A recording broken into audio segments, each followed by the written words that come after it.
এর ভাই রাহাত ইনসান সকলে আমলিগের সাথে জড়িত, মাশরাফি এবং শেয়ানুর চেয়ারম্যানের সাথে। এরা যারা মূলত আমাদের বিএনপি করে, বাংলা জাতীয়তাবাদী দল জিয়া সৈনিক, তাদেরকে বানাইছে আমলিগ। আপনারা কয়েকদিন আগে দেখেছেন আমিন টেলিভিশন একটা ভুয়া নিউজ করেছে। এই আমিন টেলিভিশনের বিচার চাচ্ছি এবং তীব্র নিন্দা জানাচ্ছি। এবং এই পলাশে পদত্যাগ না করলে আমরা প্রয়োজনে কোনো দল করবো না। দল থেকে আমি দেশ নায়ক তারেক রহমান সহ যারা ঢাকা আছেন, বড় নেতা সহ, নোয়াগড়া সহ, নড়াই সহ একে পদত্যাগ করতে হবে। আমাদের সকলের দাবি এক দফা এক দাবি, এক দফা এক দাবি। আমাদের আসলে কি বলবো, কালকে ঘুমাই না। আমি টেলিভিশনে ভুয়া নিউজটা দেখেছি, আপনারা হয়তো অনেকে দেখেছেন। এটা ভুয়া নিউজ। এই পলাশের আইয়ুব, রাহাত, ইনসান এরা সহ এরা সুবিধাবাদী লীগ।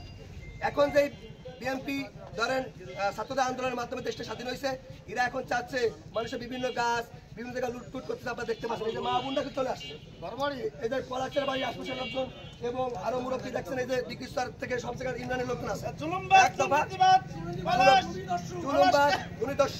এর পদক্ষেপ মানুষের জমি ঠিকর দখল করে, ভূমি দখল করে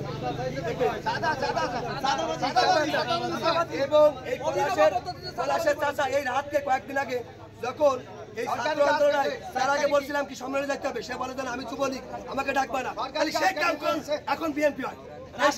তার বহু ছবি আছে, ছবি আছে আপনারা দেখতে পাচ্ছেন। বাড়িটা করছে পলাশের, ওটা বাড়িটা বিএনপি হিন্দুদের বাড়ি দখল করে নিয়ে আপনারা তাকে সরজমিন যাচাই করেন। আমরা এক কথা, এক দাবি,